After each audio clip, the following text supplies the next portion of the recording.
namaku Abdul Razak.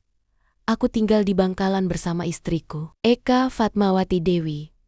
Kami telah menikah selama 25 tahun. Pernikahan kami awalnya penuh cinta dan kebahagiaan. Namun, beberapa bulan terakhir, aku mulai merasa ada yang berubah. Eka sering pulang larut malam. Alasannya selalu karena pekerjaan. Tapi hatiku merasa ada yang tidak beres. Aku mencoba menepis rasa curiga, tapi semakin hari, semakin sulit. Eka mulai menjaga ponselnya dengan ketat. Ia sering tersenyum sendiri saat melihat layar. Aku pernah mencoba melihat isi ponselnya, tapi selalu gagal. Ia selalu menghindar saat aku mendekat. Aku merasa dijauhkan. Komunikasi kami mulai renggang. Aku merasa seperti orang asing di rumah sendiri. Aku mencoba berbicara dengannya, tapi ia selalu sibuk. Aku merasa kesepian. Aku mulai mencari tahu sendiri. Aku bertanya pada teman-temannya, tapi mereka tidak tahu banyak. Aku merasa frustasi. Aku mulai mengamati gerak-geriknya. Suatu malam, aku melihatnya pergi dengan tergesa. Aku memutuskan untuk mengikutinya. Ia naik ojek dan berhenti di sebuah gang sempit. Aku mengikuti dari kejauhan. Ia masuk ke sebuah rumah kos. Aku menunggu di luar. Setelah beberapa saat, aku memberanikan diri mendekat. Aku mendengar suara tawa dari dalam. Hatiku hancur. Aku mengetuk pintu. Tidak ada jawaban. Aku mengetuk lagi. Masih tidak ada jawaban. Aku mencoba membuka pintu. Terkunci. Aku merasa marah. Aku mencari cara untuk masuk. Aku menemukan jendela yang tidak terkunci. Aku masuk perlahan. Pemandangan yang kulihat membuatku terpaku. Eka sedang bersama pria lain. Mereka terkejut melihatku. Eka mencoba menjelaskan, tapi aku tidak bisa mendengarnya. Pria itu berdiri dan mencoba mendekat. Aku merasa darahku mendidih. Aku tidak bisa menahan amarah. Aku mengambil celurit yang ada di dekat pintu. Aku mendekat dengan cepat. Pria itu mencoba melawan, tapi aku lebih cepat. Aku menghantamnya dengan celurit. Ia jatuh ke lantai. Eka berteriak histeris. Aku menoleh padanya. Ia mencoba melarikan diri. Aku mengejarnya. Ia terjatuh.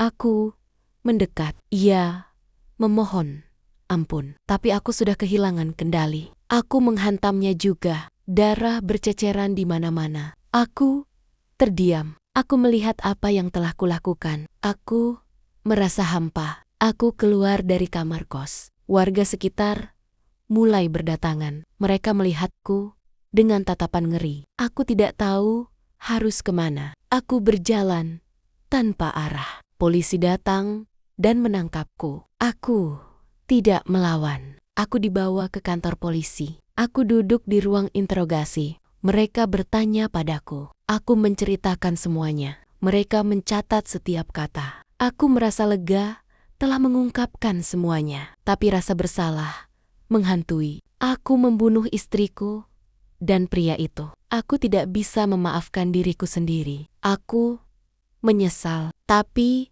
semuanya sudah terlambat. Aku hanya bisa menunggu hukuman. Aku berharap bisa menebus dosaku. Aku menerima semua tuduhan. Aku tidak membela diri. Aku hanya ingin semuanya selesai. Aku dijatuhi hukuman penjara seumur hidup. Aku menerimanya dengan pasrah. Aku kembali ke sel. Hari-hari berlalu dengan lambat. Aku sering merenung. Aku menulis diari tentang penyesalanku. Aku berharap bisa memperingatkan orang lain. Jangan biarkan cemburu menguasai diri. Jangan biarkan amarah menghancurkan hidupmu. Aku berharap kisahku bisa menjadi pelajaran. Aku berharap tidak ada yang mengalami hal yang sama. Aku berharap bisa menemukan kedamaian, meskipun aku tahu itu sulit. Aku mencoba bertobat. Aku berdoa setiap hari. Aku membaca kitab suci. Aku mencari pengampunan. Aku berharap Tuhan mendengarku. Aku berharap Eka dan pria itu bisa memaafkanku. Aku berharap keluargaku bisa memaafkanku. Aku berharap masyarakat bisa memaafkanku. Aku berharap bisa memperbaiki diriku. Aku berharap bisa menjadi orang yang lebih baik. Aku berharap bisa menebus kesalahanku. Aku berharap bisa menemukan makna hidup. Aku berharap bisa membantu orang lain. Aku berharap bisa memberikan kontribusi positif. Aku berharap bisa menjalani sisa hidupku dengan damai. Aku berharap bisa meninggalkan dunia ini dengan tenang. Aku berharap bisa bertemu Eka di akhirat. Aku berharap bisa meminta maaf padanya. Aku berharap bisa memeluknya dan mengatakan betapa aku mencintainya. Aku berharap bisa memperbaiki semuanya. Tapi aku tahu itu hanya harapan. Aku hanya bisa menjalani hidupku sekarang. Aku hanya bisa menerima kenyataan. Aku hanya bisa terus berdoa. Aku hanya bisa berharap. Aku hanya bisa menunggu. Aku hanya bisa bertahan. Aku hanya bisa hidup dengan penyesalan. Aku hanya bisa mencoba menjadi lebih baik. Aku hanya bisa berharap suatu hari nanti aku akan menemukan kedamaian. Setelah malam itu, aku tak bisa tidur. Bayangan Eka dan pria itu terus menghantui pikiranku. Aku mencoba mencari tahu lebih banyak tentang pria tersebut. Namanya Agus Arifin. Seorang pria berusia 36 tahun. Aku menemukan fotonya di media sosial Eka.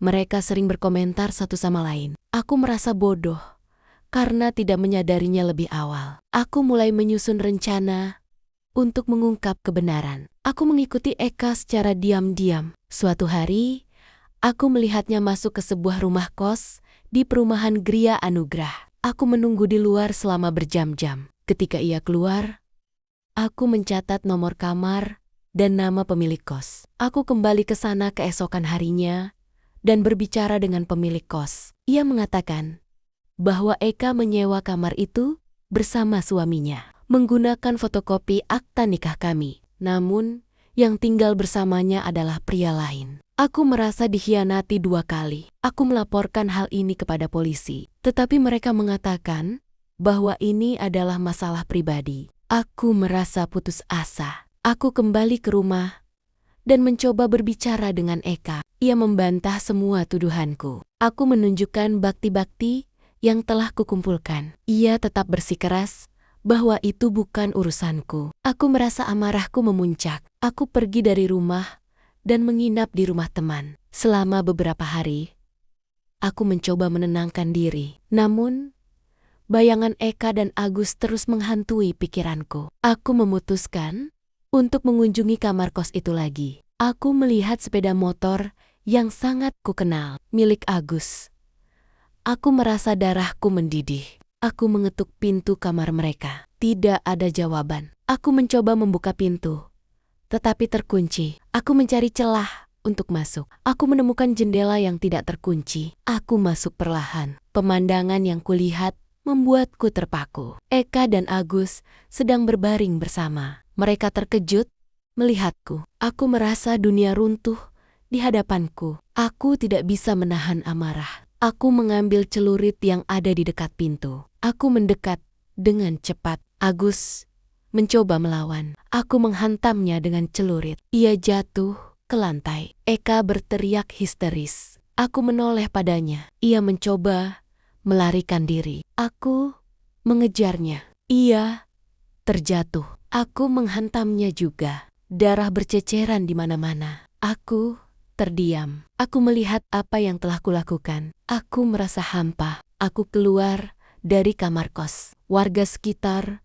mulai berdatangan. Mereka melihatku dengan tatapan ngeri. Aku tidak tahu harus kemana. Aku berjalan tanpa arah. Polisi datang dan menangkapku. Aku tidak melawan. Aku dibawa ke kantor polisi. Aku duduk di ruang interogasi. Mereka bertanya padaku. Aku menceritakan semuanya. Mereka mencatat setiap kata. Aku merasa lega telah mengungkapkan semuanya. Tapi rasa bersalah menghantui. Aku membunuh istriku dan pria itu. Aku tidak bisa memaafkan diriku sendiri. Aku menyesal. Tapi semuanya sudah terlambat. Aku hanya bisa menunggu hukuman. Aku berharap bisa menebus dosaku. Tapi aku tahu itu tidak mungkin. Aku hanya bisa berdoa, semoga Tuhan mengampuniku. Aku menatap langit-langit sel. Aku teringat masa-masa bahagia bersama Eka. Aku menangis. Air mata mengalir tanpa henti. Aku tertidur dengan perasaan hancur. Keesokan harinya, aku dibawa ke pengadilan. Proses hukum Dimulai. Aku menerima semua tuduhan. Aku tidak membela diri. Aku hanya ingin semuanya selesai. Aku dijatuhi hukuman penjara seumur hidup. Aku menerimanya dengan pasrah. Aku kembali ke sel. Hari-hari berlalu dengan lambat. Aku sering merenung. Aku menulis diari tentang penyesalanku.